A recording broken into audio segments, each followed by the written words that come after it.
narababwiye ni 2026 nakataraza haki ya Mungu izakazana mwanga kumva ntiki kinyejana gisha turimo ni moto wapfe yarihuse atabonye umukazana ushotwa na 24/7 akabare musimbura musha wanita pendino none mbabazi hari waruzi kitagaza bakuna ko social media byamuyoboro musha wo kumenyekana aho umunyamakuru tubyina tugakunda imbyino ze kurusha amakuru dufite akamaro atubwira nakubanza ndi kwazo wasanga na radio ntabidufite umumaro zikivuga si byose ahubwo se nongere babaze uyu munyamakuru ngo ni umukazana wakubaza izina ry'ikiganiro akora bakimenya muri wenyine kandi ntiwicubanza kuko ni bake bakimenya ntigiki ndavuga ikiganiro nyabo ntiwumva ikintu nagushishamo ikijisho ni twese twifanira umukazana kurusha ba ministry kandi batugira inama z'ukuntu ibyuba byica imibiri yacu oya tubwira iby'intambara za debenusi na itaye wacusi utubyira iby'isenyuka ry'urugo rwa Muyango na Kimenyi n'urwa Zebena Pamela ariwe Pamela nguri mu bihe byiza muri Ghana uze Taiga ari gukoropa no kurera umwana wenyine inyarugenge umve ko tutazi Heregi Kigali y'abamahanga papa ntiwazura tangura umuhanzi w'amatuza kuri umwari w'ubwiza n'imitere nk'iyo umukobwa nti tubwire muri mitwumva uti tumwe ariko resi umve ko tutaza twiruka uti dukora iki tumwe wawe ubwo rata tumwe resi kandi kenshi tumwe resi ariko kenshi oya nanone ntitubwire imibyine y'uyu mwari mwiza uje uburanga burangaza umukazana nyabo abyina neza ati nge nzamugwa inyuma nditwira koze ndi mwene bosakara iri wumva n'ijwi rya diaspora rivugira mu byaro bya Indiana intara gatandatu y'u Rwanda ubwo niba ukunda umukazana nawe ukaba inshuti y'inyuguti comeka 5G yawe dusimukane dusomane izi nyuguti nti uyu mukazana arabyina gakaraga umubyimba tugakunda nyashize kube ngo n'umugabo yamukunda izi nyashika ndabigaruko neza mu tuntu tundi abyina neza tugakunda utuvideo twe kuri screen zacu ntumbaze iby'abakuru amfitiye akamaro ibyo gene zitwe nibitureba ikitureba n'uwakura amaranga mutima yacu si byose turi mu kinyejana gisha ibyo nabyo ntubibagirwe ngo ntuzi ko Miss Mweto na Miss Mutesi Jora borumodozi bacu twifuza twese kuzaba Miss Rwanda hari iryo rushanwa ngo ryajye umutomerezo pe ngo nuzi ko Shadibu ubu ari inspiration urubyiruko rw'inyarugenge ngo nuzi ko twese twifuza gukora dukaraga umubyimba nk'umukazana reka nkore ubwo we ntuzi aho byose bisigaye bibera wasanga utaje no mu cyo cyakingije musi we wasigaye nyuma nk'urugipe ntumbaza impamvu twese twikundiye imibyinire gusa turamukunda pe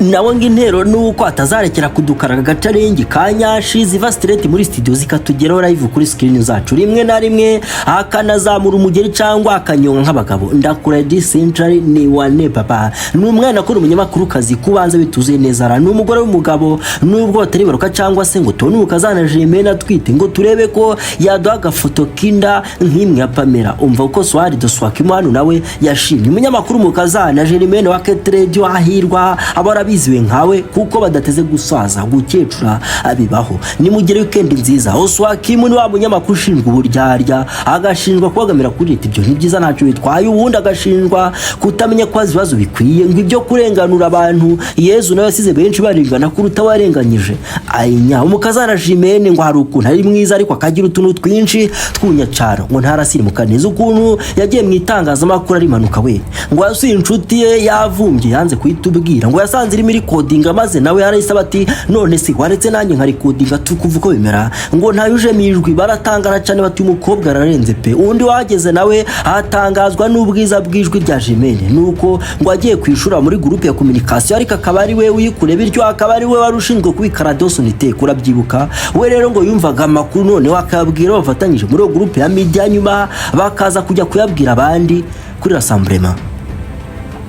ubwo abantu mwavuze amakuru mu high school mukomere cyane yanze kubitindamo cyangwa se kuzuyaza ahubwo yikoza muri Uganda umva uko biography bayitubwiye kuri Keti umukazana Jimene yizitangaza amakuru Kampala muri Uganda mu ishuri rya United Media Consultant and Trainers aho yashikanje impamyimenyi muri journalism and mass communication mu kiye mu itangaza amakuru n'itumanaho rusange mu mwaka wa 2016 yakoze nk'umukora bushaki kuri radio y'abaturage ya Gicumbi radio shingiro nyuma akomereza kuri Keti Radio muri 2019 aho akora akazi ko gutano gutangaza amakuru gusoma amakuru no kuyobora ibiganiro mpaka umukazana akunda umuziki abana gusenga gufasha abandi ndetse no kuvugisha ukuri ubwo yakoranaga ikiganiro kasi episode nk'ibisanzwe nyiri Max TV aruka guta muri yombi ngo yavuze ku mipuri kandi yaribonye hanze nk'abandi bose yabaje umukazana ati iki kibazo sindirirwa nkikwaza ko ndabizi ntacyo nsubiza nabwo akobwa kunda kugisubiza Jimena ati ike kandi undi ati ni kibazo cy'imyaka cyangwa ujya wavukiye kasi episode nk'ibisanzwe ibisanzwe ahita asubira bati ntabwo ndirirwa nkikubaza rero kuko nubundi ntabwo wakinsubiza Umukazana nk'undi muntu wese usanzwe iyo umukoze iyo trike arabyumva ko ubucokoje yigoye kandi umuntu wese akunda kugaragara nk'utandukanye n'abandi ko standard zaba yumva arizo nziza bwa mbere nuko Umukazana ati ubwo urashaka ko nkigusubiza nakumvise kasiye pizo nk'ibisanzwe nawe arabitsindagira ati oya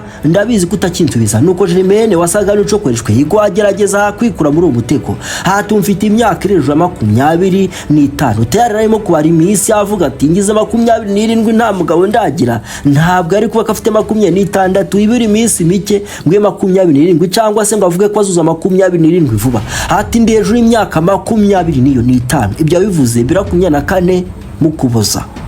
yewe niba nta gusize mu nyuguti yari arimo gusunika 27 avuga ko akiri singa umusore bakonaga muri Ket Radio Ruzindana Junior ariko akaba akunda kwandika cyane amakuru yacunze ku itariki 17 Nyakanga 2025 umukobwa wacu hategezanyije ukwizera maze amukura mu kimwara musako abana ku munsi yasoreje amasomo ya kaminuza si byiza se Junior ni umusore we ubona ko yavuye mu byaro bimwe by'i Rwanda nturebe imyambaro ya Posh Pombose nubise ku umujene yakoze kuri radio gukaye gitarama hari Muhanga rega ngo Umukazana muhora kwa afite tayi nziza ariko akaba yambara bitanyuza amaso ngo aterekamo ibiguti yabye icyo batazi nuko ari umukatolika kwishapura y'ababyeyi biyo mu cyaro bati guta umukobwa mwiza bigaragara ko afite nyashi iconze neza se n'amataringaniye neza cyane yambara Posh Pombo nayo yakaki bitisa kambere bitenge bidozo ku kuntu nabyo bidahagije kuri barero shawaye akambara igisurubeti nduzi ko ntazi ko sitora neza cyane ariko da ubanza atarahisemo amabara mugaragaza neza ntabwo wasinzobe na kwigaju reka ni mwiza cyane maze ukambara umwenda usa neza neza na silver maze umugabo we nawe akabima akiyambarira umweru tete gusa urukundo ni rwiza nyabusa we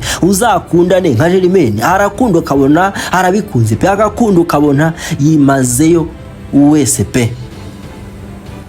Umukazana Jeremene yiswe amazina na nyina ubyara reka twitse ku manu wabo igihango ce na nyina ngo bitana ko twinjira mu tunutundi mwimforo zesezeraniye niho zihurira nyabuna uyu mugora Junior rero nyina umubyara yitwa Dusingize Maria Randa akamukunda byacane ku buryo ngo uyu mukecuru atakuriza umunsi hatavugaye n'Umukazana nibura inshuro eshanu ati arampangayikira nkabikunda ati hambaza igihe ndyabira nkabyuka nsangambaje niba ntakerewe bitise twabona akanya kamakuru yamfeye nanjye y'abacuti be ntanazi gusa ndabikunda mama hanyibutsa kenshi gusenga ati we n'Imana nibyo biri by'ingenzi mu buzima bwanjye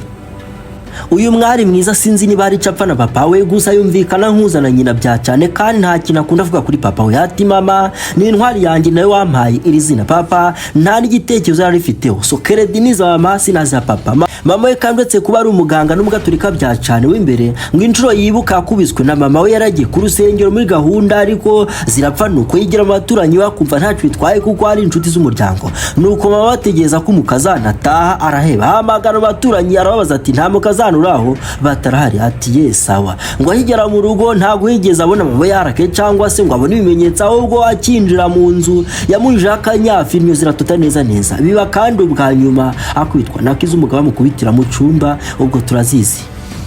Umukazana uyu ngo yavuga ko agira umujinya kwivumira ndetse akanarakara ariko ngo bimufata ijoro rimwe cyangwa kwivugaho akagwa kari morori nta guca ku ruhande ngo bigahita birangira ati ikintu ngiye ntakunda no guca ku ruhande rw'ukuri arasetsa buri inkuru zose asoma ziba ari ukuri cyangwa ahita avuga ko bazimuhaye ngo asome uko ziri ntawamenya ati yumva baje mbibwira mama cyangwa Sines wa Magic FM umushuti we bakamucutsa maze ejo nyuma yo kuba yari yivumbuye akongera agacuruka burya ari Umukazana ngo yanga umuntu umwitigeshe gabo cyangwa se ukamufata uko atari ati birambaza cyane bikozwe n'inshuti zanjye ko ziba zibizi ko ari ukunteye mvugisha ukuri kwinshi hati intege zo ndazicika kandi kenshi cyane gusa sinjya nebera ko bimperana ahubwo ndabyuka nkareba ibindi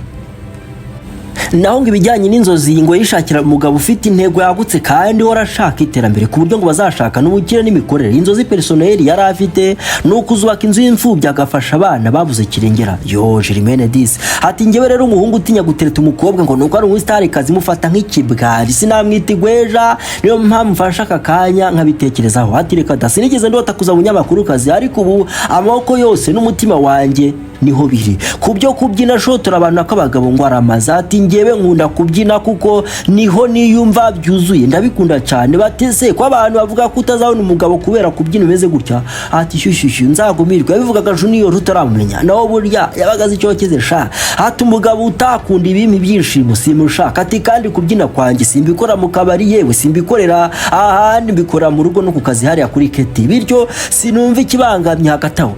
Akaraganyasha ibyo. Ati niba uri umugabo udakunda kubyina safu uzabireke nzakubyinira nkweresho, kandi nutabikunda uzambisa akanya gato nibyine. Uyu mugore akunda kubyina byo pe, arabyina ukabona arabikora imbaraga, wura ko atari ugubyina tubira aho ngaho. Ikintu gikomeye cyabaye ngo ni ibyabagaye musi ku munsi wo kwizihiza intsinzi za Paul Kagame no kurahira muri stade muri yuzuye 45. Ati nagize ubwo ariko ndabikunda ukuntu nahagaze imbere y'imbaga ingana kuriya nkakora ibyo nagomba gukora. Muri make nakanyange k'Imana kikunda kwishima binyuze mu gukaraga umubyimba. Ati ikintu nzi nuko Imana ibaho kandi ndayibonye cyane. Avuga ko yemukiwe bikomeye n'umuntu wo mu muryango wa hafi ariko agahitamo kwikwama, mbese yirinda kwivuga atari ko hamwe n'Imana byose narabirenze. Avuga ko ikintu ajya yiga yarigiye atabashe kubona isaha imwe mu cyumweru ngo ajye gusenga. Avuga ko umuco yawukomeye kuri nyina ndetse ko yatabikoze ngo yice urubanza cyane. Ati koko nkabura isaha imwe mu cyumweru ikananira. Uyu mugore ukunda ishapuri na Bikira Mariya ni umunyamakuru kazi umaze kubaka izina ku buryo benshi badatinya kuvuga ko akavuyo ke no gushabuka agira bisa neza n'ibya Nitapendo. Bati mwitega umusimbura mwiza wa Nitapendo yitwa Umukazana Germaine. Dure mu nkuru zakunzwe kurusha izindi. Nge ni inshuti y'inyuguti ijisho rimurikira amasiko yawe. Hasta la vista. Imana bazima we batazima muhorane.